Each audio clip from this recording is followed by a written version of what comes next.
Please, gentlemen, take your seats. Eric, you got the first? Yeah, that's it. Nope, you're in the right spot. There you go. Luke, you're next. Justin, you're next. Ladies and gentlemen, thanks so much for being here for another wonderful program. I'm Ed McElhenney. I'll be doing moderator. I'll be the rudder that kind of steers the ship here a little bit. And I can warn you already, we're going to run out of time. We've got too much to talk about, and yeah, just not enough time to do it.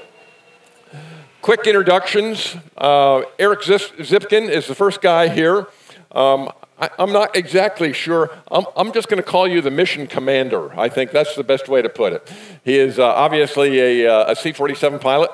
Alongside him, if you recognize a similarity there, that's his son Luke, okay? Another C-47 pilot. He was the co-pilot on the last mission over to Normandy. And then the last guy back there, pilot in command, Justin Dakota. And he was pilot in command on that flight over. What we're going to talk about today commemorates the 80th anniversary of D-Day, the largest invasion in modern history that cost a lot of lives, but also saved a lot of lives. As you saw at the beginning of that video up there, General Eisenhower said there were 4 things that helped us win the war out there. You know, he mentioned, yeah, the atomic bomb, that's pretty obvious. Hey, the bazooka, yeah, okay. Hey, the Jeep. And the 4th one was that airplane right there, the C-47.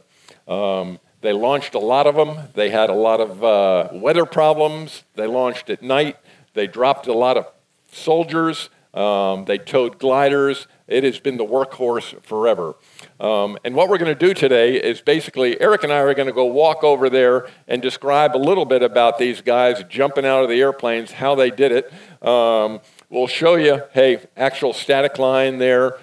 Zippy, he's got a mic over there too. If you were here before, he is one of the reenactors. He's all suited up with his parachute. And I will make mention that, yes, back in, I think it was about 1979, I was a youngster, but I actually was able to go through Fort Benning and the jump school. So indeed, I proudly wear those parachutist wings myself. I got my 5 jumps because I thought, hey, maybe sometime during my fighter pilot career, I might have to jump out of an airplane. I never did, that's the good news, but at least I went through 5 jumps, and I'll be honest, that was enough. I didn't need to jump out of any more after that.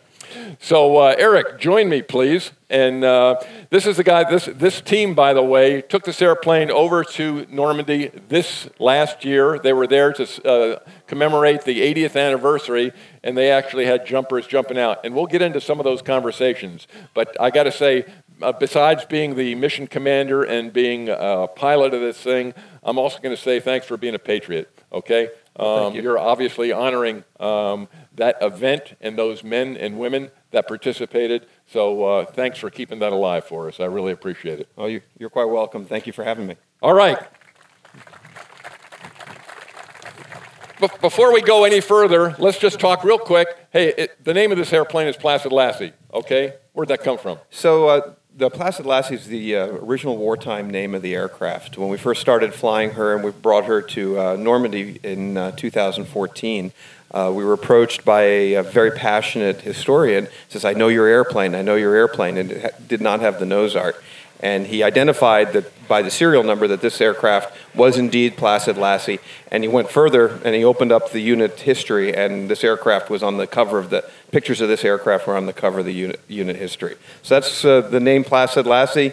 We subsequently were introduced to the crew. A gentleman by the name of Ed Tunison was the radio operator. He was still alive in 2014 when we flew. He actually flew with us in Europe.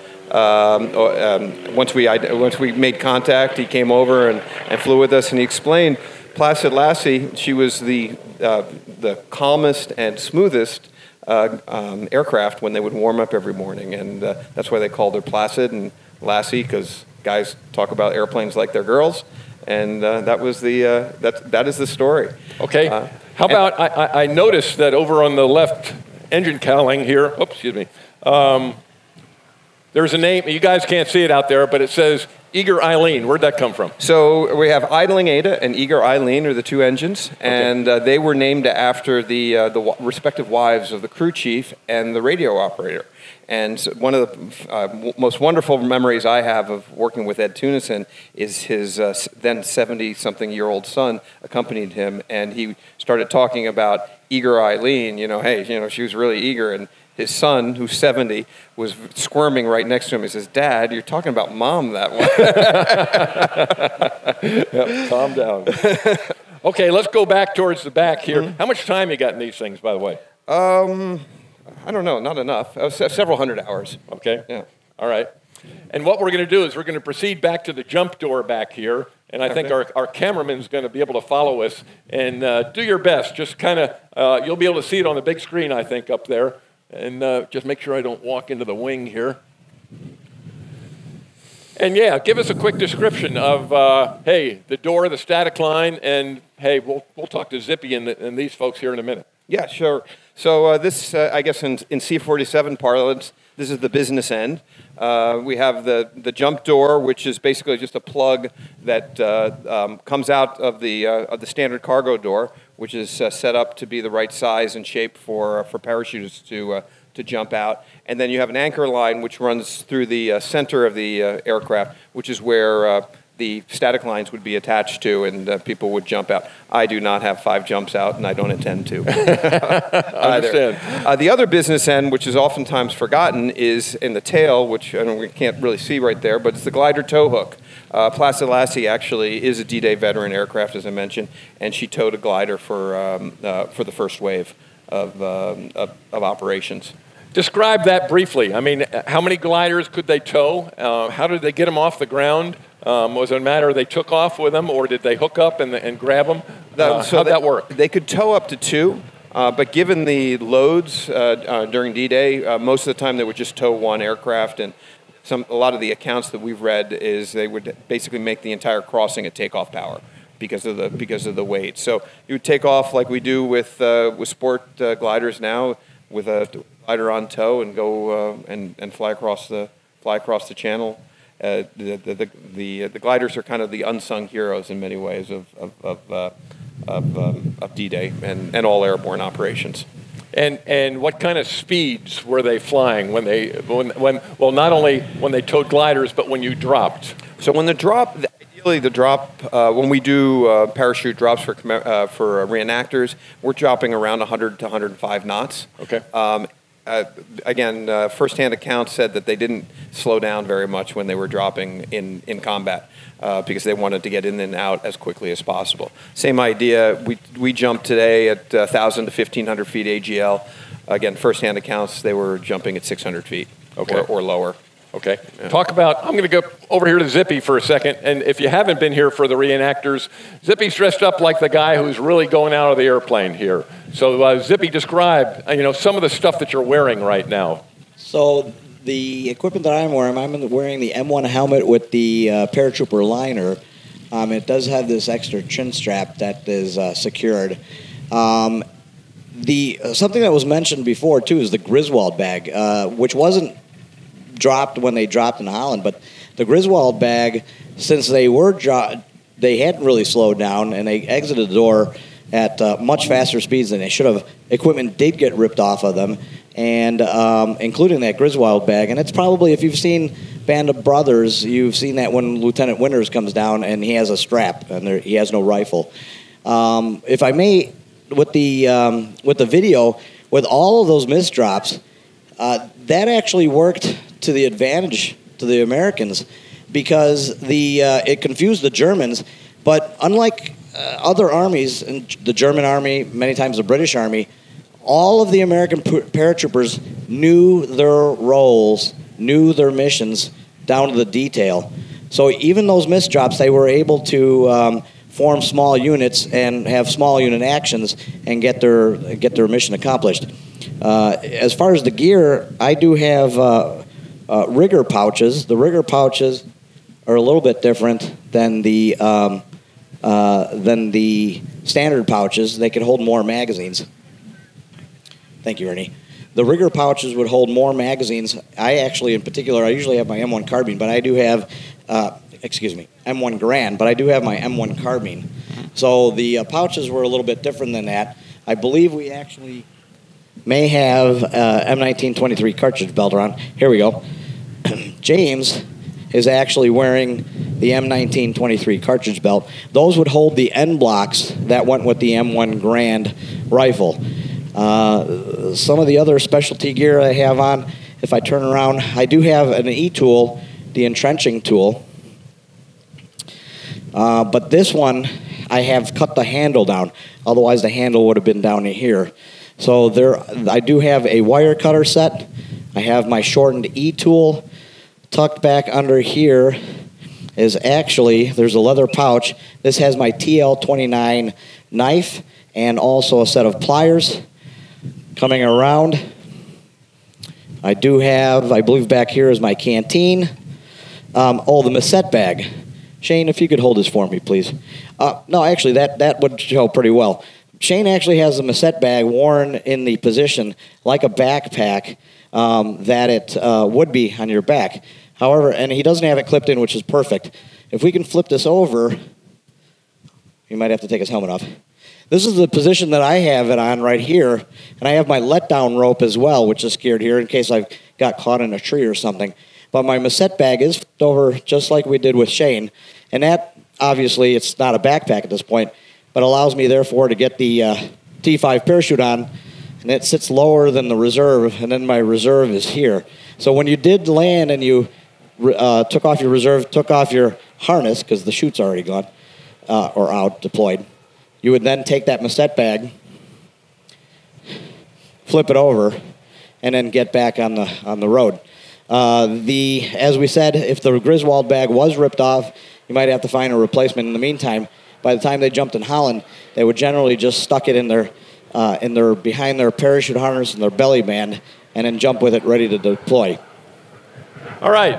I won't get into the configuration that everybody's wearing here, but this is some typical stuff that guys would end up with on the ground there on D-Day. And like I said, we can't get into each one of them, but later on, if you all want to come down and take a look and ask questions about exactly what they're wearing. But Zippy's got, hey, the bottom line is he's got a reserve on the front, he's got the main chute on the back, he's got all the other gear. Hey, they hit the ground, they got out of the harness, and they started fighting down there. And the guys in the gliders were very similar, too.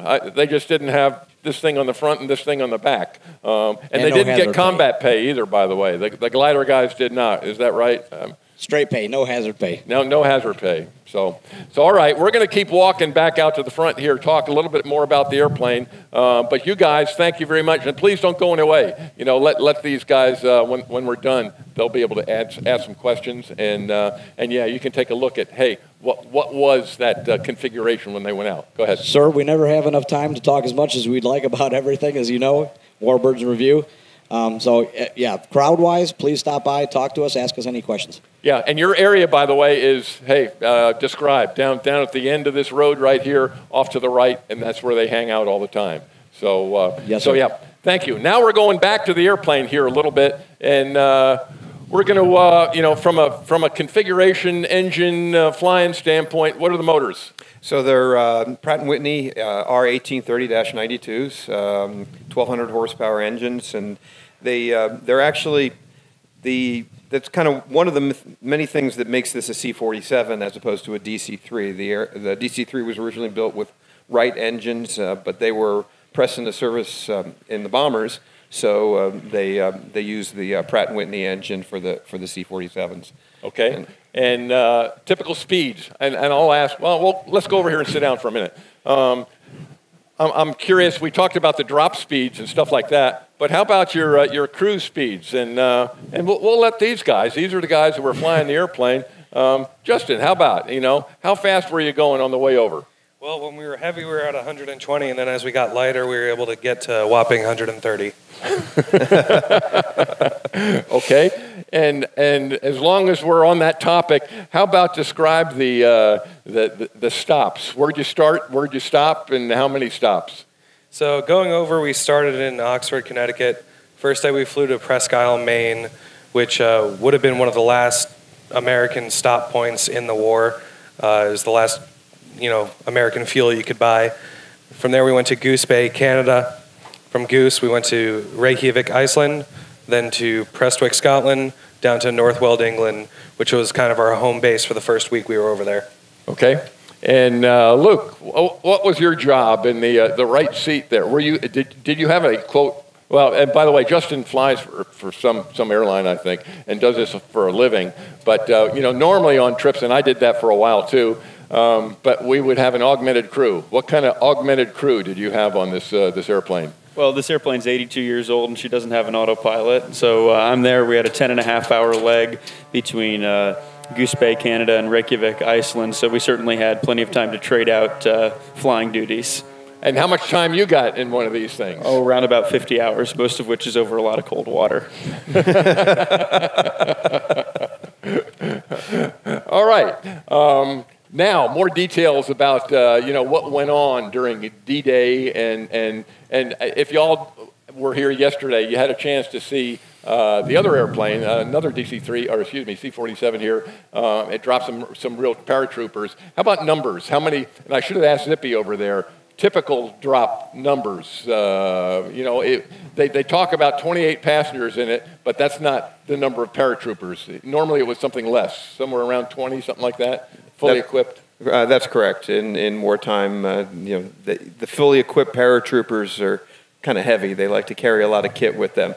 Okay. So it was around 15 or 20, depending upon the And unit. let's get into what went on during this commemoration on the 6th of June. You guys dropped some people there. What was that mission like, and how many times did you do it? I kind of lost track about how many times we did it. I don't know if you guys can remember how much, but we were the lead aircraft of the D-Day Squadron, the group that brought a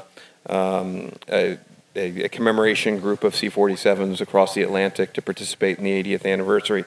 And amongst our entire group, we probably dropped several hundred reenactor paratroopers over the various historic drop zones in Normandy.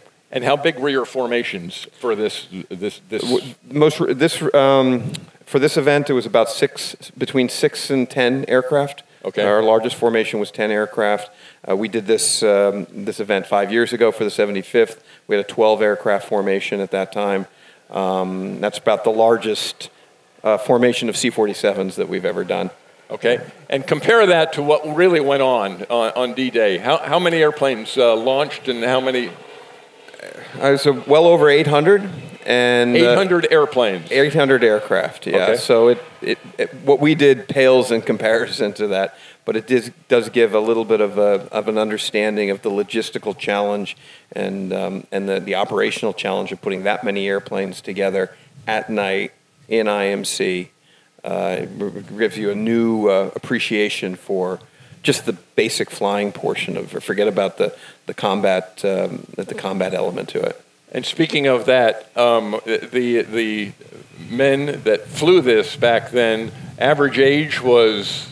About Luke's age. He's 19, and so he would have been kind of average age of a pilot, of a C-47 pilot, or certainly the troopers in the back of the aircraft, which is quite sobering when you think about it as a parent and the sacrifices that our young people make to keep us free.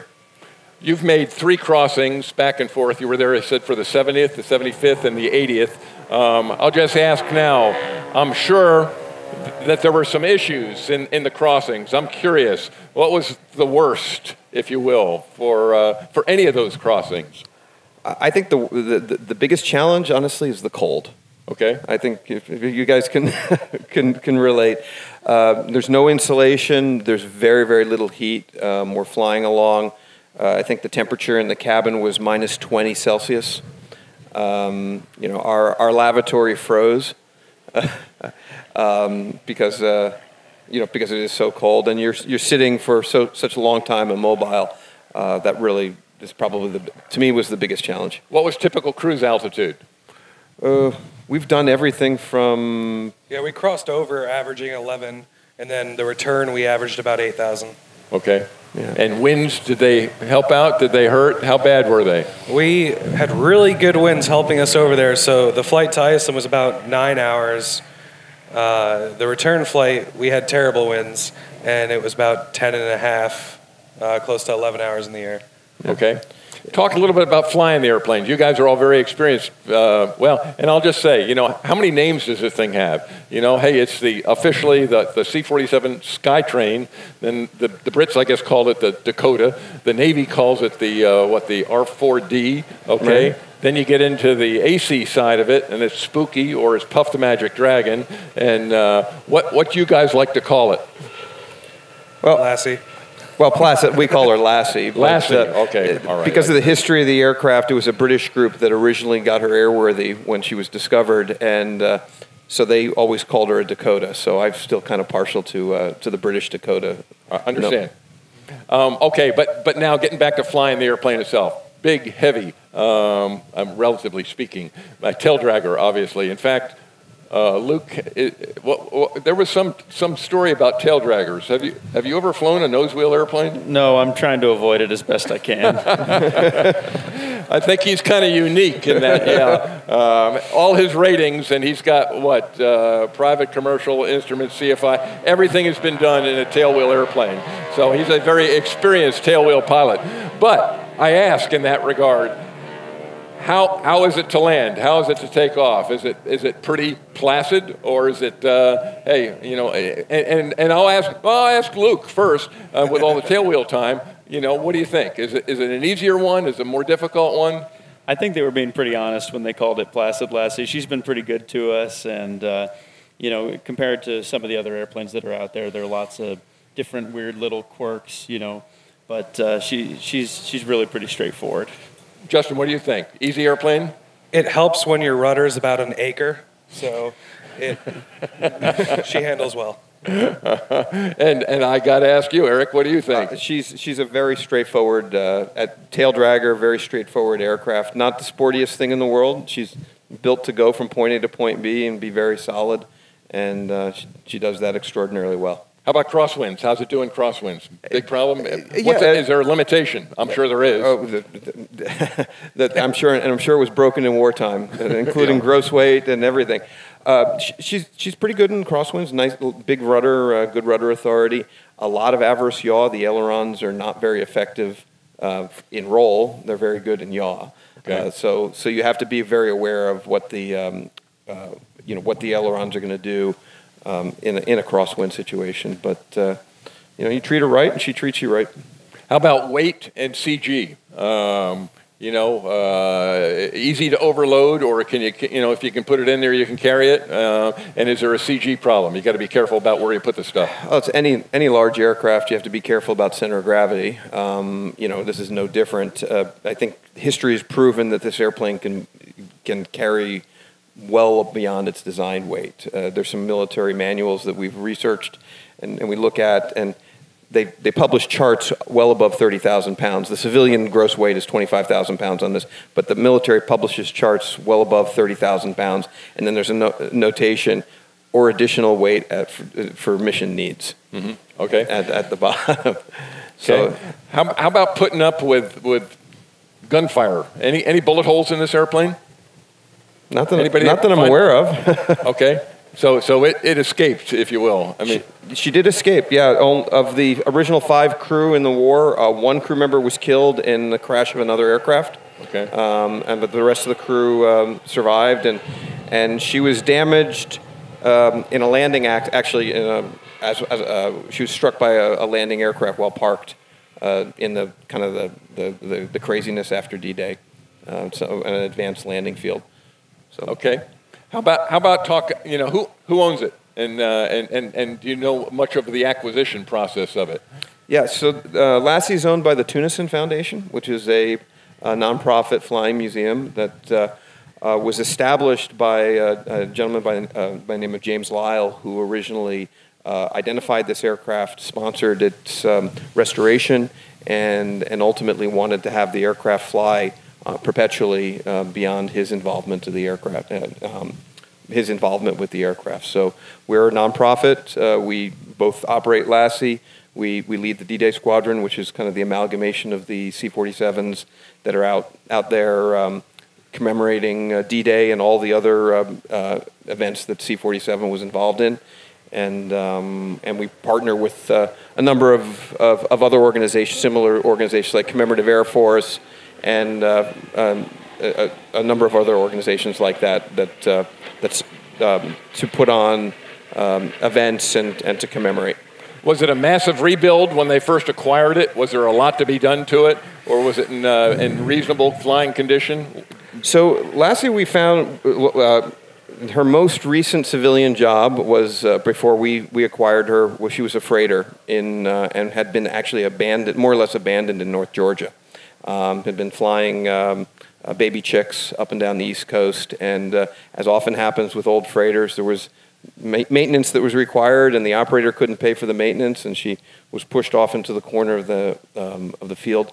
But interestingly, there was no damage, so we didn't have to do a whole lot of work to get her flying, and we've been kind of working on a flying restoration process. She's not a She still very much looks like the freighter that she was, which I think is really nice. It shows not only the original history of kind of making their name, but also the role that the C-47 and DC-3 has played post-war.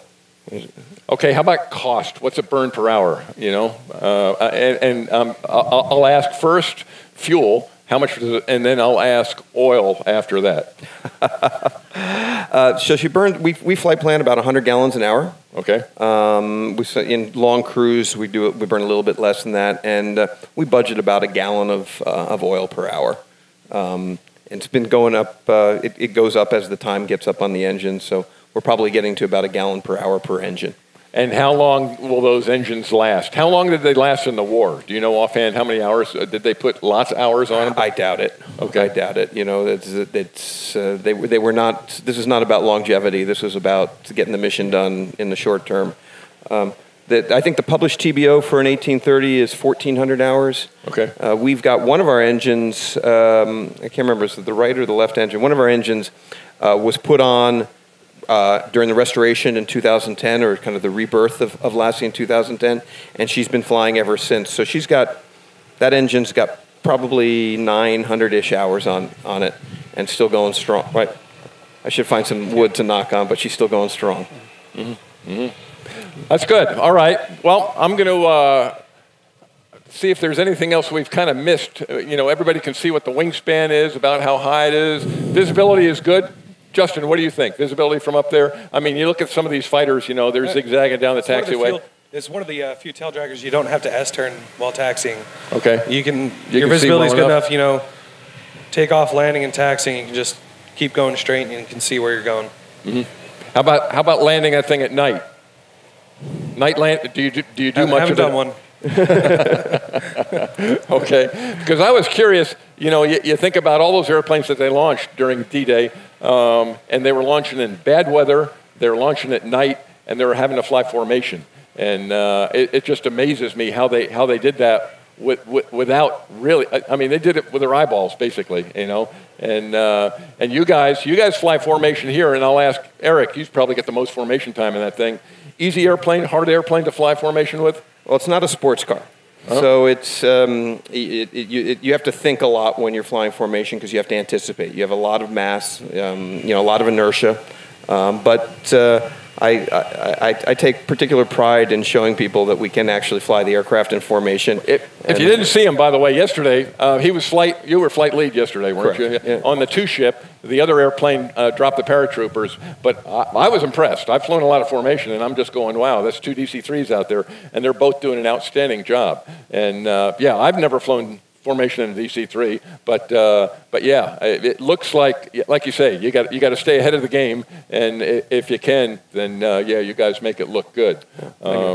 And any engine limitations in flying formation? That is probably the biggest challenge, especially as the aircraft get older and we try to get some longevity out of the engines. We have to be very careful about abusing the engines. The 1830 is a wonderful engine when it's pulling. but it's not a very good engine when it's being pushed. Okay. Or otherwise known as reverse loading. So oftentimes, if you're going too fast, the first reaction is to pull the power off, and that's probably the kiss of death for an 1830. Okay. Most round engines, but particularly in the 1830s. So we have to be very, very careful about that. We just take our time. We just move. She's still a big old slow beast, 130 knots, 110 knots, maybe 140 going downhill. Yeah. We did a high-speed pass yesterday. Thank you very much for that. Yeah, I must have missed that one somehow. But it's still going on. All right. Well, I'm going to open up to questions here in a minute, but I want to make sure. I guess I got to say it was indeed an honor to be able to participate in that D-Day commemoration over there. Any tremendously memorable moments there. I mean, obviously, I've never been to Normandy. I'd like to go. That's on one of my bucket lists. And yeah, I'm thrilled that you guys were able to do what you've done for the 70th, the 75th, and the 80th, and plans to do it for the 85th maybe. I don't know. I feared that question was coming. I mean, we never say never. It becomes more and more difficult each and every time, but. Every time we go over, but it probably becomes even more important to keep the memory alive. Yep. You guys could probably speak to some of the events and the experiences that we had while we were in Europe. But from my standpoint, the commemoration and the remembrance of the significance of really this was the beginning of the end of the war, and for so many people. And for so much of our civilization, it was such a pivotal moment that it's very easy to forget that, and it was very heartening and very meaningful to know that it's not forgotten, especially in Europe. Well, and that's one reason that we're up here like this, and we're going to go away, before these guys are going to go away, most likely, and I thank you. Two guys, and for being here, for doing this, and for flying that airplane and keeping that memory alive, and we've got to pass down that, and thank you so much for doing that, and get some nose wheel time. You need a little bit of nose wheel time, So, all right, I'm going to open it up to questions here now, and please feel free. From stem to stern on the airplane, on the crossings. There's so much I think that could be talked about on those crossings, all that went on. But okay, let's open it up to some questions. We got anybody who wants to ask? There's one up there. Right here. Of those 800 that participated in D-Day, do you have a good number for how many returned to England? What the casualty rate was? My understanding, and I'm not the unit historian, so, but it was less than 50, fewer than 50 casualties on the first wave. Which, in the big scheme of things, with that number, it's pretty good. Is okay. We don't want to lose any, of course, but nonetheless, and it was expected. But yeah, and we got the men on the ground that we needed to win that invasion, basically. Go ahead, ma'am.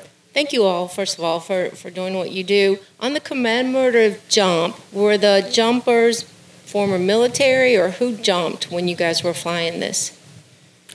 So it's a combination. Most people have some sort of military connection.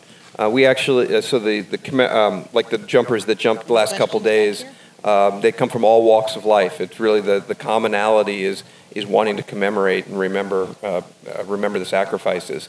We also do jump active duty. We did jump the 75th Rangers when we were in Europe, so there's a lot of interest from active duty military to jump out of the historic aircraft. How were you accepted over there by the locals? Where did you park the airplane? We parked the airplane. We were in a variety of different areas, and the welcome. I cannot speak enough good things about the welcome that we received in Europe. Just because I think coming from the understanding of the significance of this aircraft and the history, we just had an extraordinary welcome everywhere, in England, in France, going on into Germany. We didn't even, part of our commemoration was also the 75th anniversary of the Berlin airlift. Okay. And so we had an extraordinary reception in Germany as well. Wow. Wow. Okay. Something we didn't talk about, the paint job. And I know, by the way, I think Connie touched on it, but this is just eye candy over here on my right, this P-47. It's going to be here this afternoon, and it's going to be more than eye candy this afternoon. We're going to have the pilot, the owner, and we'll talk a little bit about that. But this thing's got some stripes on it, and talk about the stripes a little bit. Yeah, so they're known as invasion stripes, and that was actually something that the military realized during earlier airborne operations. One that's oftentimes forgotten was the invasion of Sicily several months prior, and they lost an enormous number of aircraft to friendly fire. Mm-hmm. So the invasion stripes, the black and white stripes, were developed to be able to avoid friendly fire. So all Allied aircraft that participated in D-Day and shortly thereafter had the black and white invasion stripes painted overnight to identify themselves, to be identified and not be, and reduce the likelihood of them being shot down. Interestingly, they also became a very easy identifying factor for the Germans. So several days after D-Day, and you'll see period photographs of this, the invasion stripes, it was ordered for the invasion stripes to be removed. You see a lot of aircraft with just the top invasion stripes removed because it made it very easy to see the aircraft when they were parked on the ground, and they got rid of them as quickly as they could. Okay. Yeah. There's another P-47 down at Show Center. It's got invasion stripes on it, I do believe. That's Bonnie down there. All right. Other questions? I know there was another one out there somewhere. Yep. There we go. Right there, sir. My mother's first cousin flew the C-47 in Europe during the war. Afterwards, he flew in the Berlin airlift. Did this plane participate in the airlift? Lassie did not participate in the airlift. Many C-47s did. The Berlin airlift is most well known for the C-54, the DC-6, DC-4, DC-6. But they used everything that was available at the outset, including the C-47. Okay. Another one somewhere? No? Yeah, over here. There we go. It was my understanding that when the United States entered the war, that the DC-3s that were owned by airlines and privately or corporations were all secured and used for the war effort. I'm just wondering, did they make their way back to those companies? Were they returned to the original owners? That I believe so. Certainly the airline aircraft, and there's so many different ways that the aircraft were operated. In the kind of transport area, sometimes the airlines continued to operate the aircraft in military service. So, and certainly, even if that actual aircraft was not returned, there were 15,000 of these built. So they were able to replace it with another one after the war. A lot of airplanes. Yeah. Yep. All right, we've got one right here. Yeah, you said this aircraft had an accident shortly after D-Day. Another airplane hit it while it was parked on the ground. How long did it take before it got back airborne? I don't know. My guess is fairly quick. The report is a little sketchy. Do you have any other history besides D-Day what operations it was involved in? Yeah, it participated in all the operations across Northern Europe, all the way through the crossing of the Rhine. So Market Garden and subsequent operations. Okay, one right here. To the gentleman's question over there about the return of the aircraft, Wildcat, who dropped the paratroopers last night with the airborne demonstration team, was actually taken away from Eastern Airlines right off the production line and was returned to Eastern Airlines in late 1945. So they did make the round trip a little bit used and worn for wear. Slightly used. All right, and just by the way, I didn't mean to downplay this P-47, but it was instrumental in D-Day also. It was I'd have to say probably one of the primary ground attack airplanes that was used then, and also some of the air-to-air stuff. So it was prevalent there. But like I said, we'll talk about that a little bit here this afternoon. All right. You mentioned Market Garden. Are you going over for the 80th of Market Garden? For the 80th of Market Garden, we are not, unfortunately. Any other C-47s going? There are a number of C-47s that are based in Europe that will be participating. There's probably a half a dozen that are active throughout Europe that will be participating in the Market Garden commemorations.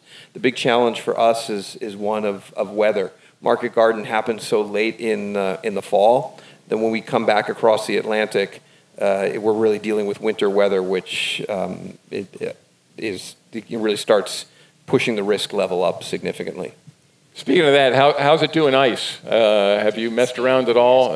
Is it one of those, hey, you see a little bit, you got to get out of it? Just go ahead. Yeah, you get out of it once you're in it. Sometimes you don't have a choice. We picked up a little bit between, approaching Greenland, but once you get out of it, the ice goes away pretty quick. Sublimates pretty quickly. It's you don't really feel it unless you get. We never really got any bad ice, just a little bit of clear ice. Okay. How about avionics? Do you have some upgraded avionics up there, or are you, flying IFR in this thing? Is it? I know there's no autopilot. Thank you very much, Luke. We appreciate that. But no, flying IFR in this thing. Is it, something you don't want to do, but you have to do? You can do. So we do have the magenta line. We did install a GPS. We have dual 430s. Otherwise, it's all 6-pack. This was the first airplane I flew 6-pack IFR in. I was a child of the big screen glass panels, and gives you an appreciation for how they used to do it back in the day. So you're using round gauges now on this thing? Yep, this is all 6-pack round gauge. Okay. Okay. It's a very sorry. Go ahead, Luke. What do you think? I'm sure you're the primary autopilot. So how do you do it? Pretty easy to fly IFR in it? It's really pretty straightforward. If you have a little bit of experience with the 6-pack stuff, it's same idea as any other little airplane, and she's heavy enough that it's a really nice and stable platform, even through kind of rough weather. Okay. Okay. Another question over here. My question is a question back in time. You described the modern navigation aids. What were they using back during the war, and specifically on D-Day, to navigate to where they needed to be? So going across the Atlantic, it was largely dead reckoning, supplemented with low-frequency radio ranges.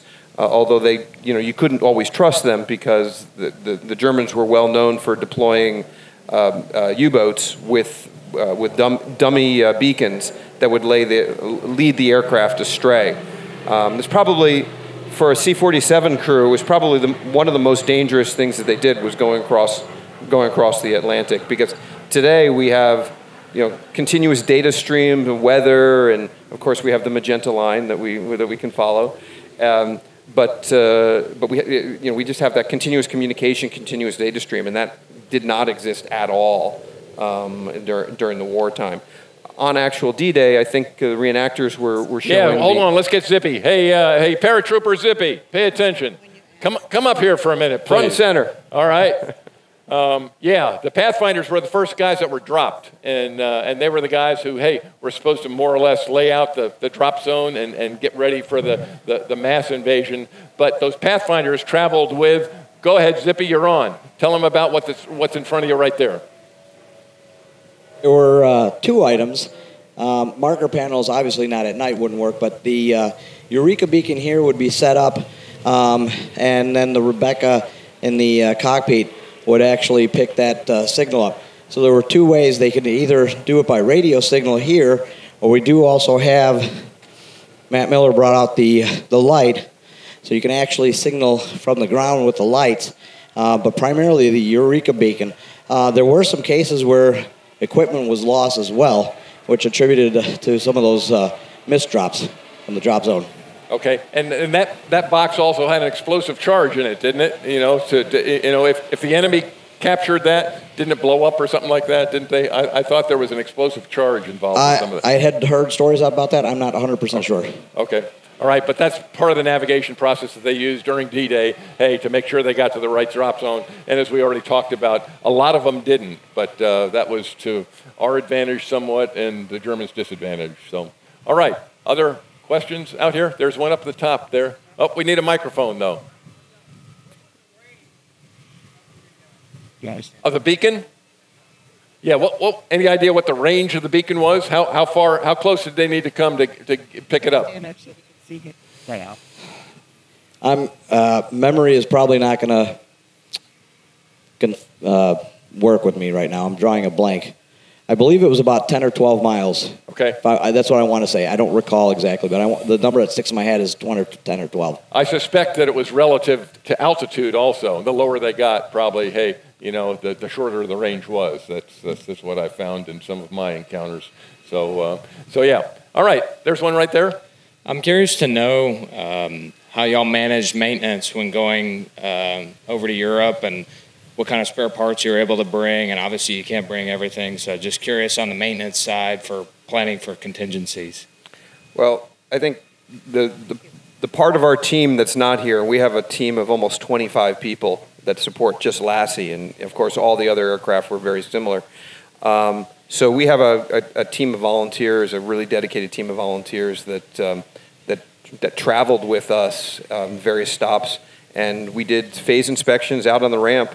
It was quite the view of having all 25 people, or most of them, swarm all over the aircraft and make and get her airworthy going forward. The fortunate thing about C-47 is that it is, you know, it's the DC-3. They still fly quite a bit. Parts availability is probably a lot better than most Warbirds, and so we're able to carry a lot of spares. We also have a large aircraft. We can carry a lot of spares and source them very, very quickly. It still takes a village, so to speak. It does take a village. You know, yeah. This is not an airplane. This is not a fighter. Yeah. Or even in a fighter, it's all the people on the ground that make you look good. And modern day cost. What's a modern day cost for one of these? I'm curious.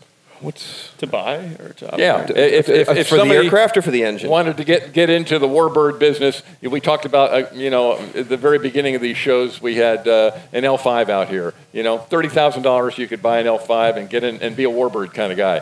How about a C-47 like this? Any idea now? They're running anywhere from $300,000 to $500,000. Okay. But like with all Warbirds, the purchase price is a down payment. Mm-hmm. Well put. Well put. All right, we got one over here, a youngster. Hello. How effective was the C-47 in its later role as an attack aircraft in Vietnam, the AC-47? Do you guys have any? I'm not an expert on that. I can talk to that a little bit. You know, hey, it was replaced by the AC-130. You know, but hey, when it first came out, yeah, the Vietnamese call it, you know, the Puff the Magic Dragon, and yeah, it had that minigun on the side. It went into its constant bag, and it just lit people up down there. It was deadly. And then, as I said, it morphed into the AC-130, where they ended up putting a 105 millimeter cannon in the side of that thing, and more. And so yes, it was very effective in Vietnam. But hey, they wanted more, and they got more when they put it in the AC-130. Thanks. If I recall correctly, it was basically a bullet for every foot of basically a football field. Yeah. Yep. I'll agree with that. I'll agree with that. When I went to the academy, one of my instructors was instrumental in the guidance system for that 105 millimeter cannon, and he actually brought the tapes to class, and we were able to sit there and watch trucks blowing up with this 105 and watch the whole airplane shift when they pulled the trigger on that thing. It was very interesting. Go ahead, sir. I can speak to the young man's question. I flew EC-47s in Laos in the Vietnam War, and I was trained on an AC, at least the theory of the gunnery, so in case they had to put us into ECs. When I got there, they were giving those ACs to the Vietnamese Air Force. And I can tell you, having seen both from the shooting end on a range and from the receiving end just outside a perimeter at an air base in the Central Highlands, it would lay down fire extremely well.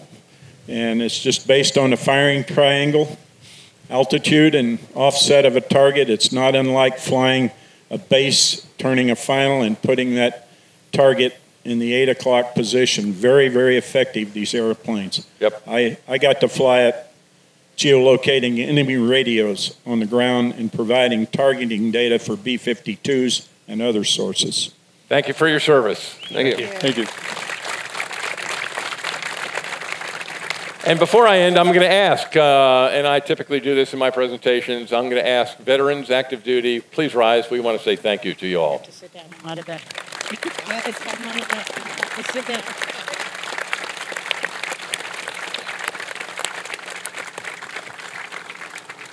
All right, any other questions? Yep, there's one in the corner over there, okay?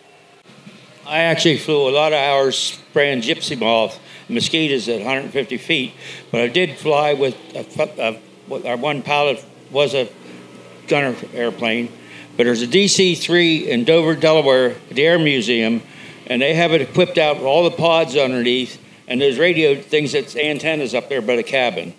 It's the Dover Air Force Museum in Dover, Delaware, where the C-5s and C-17s are.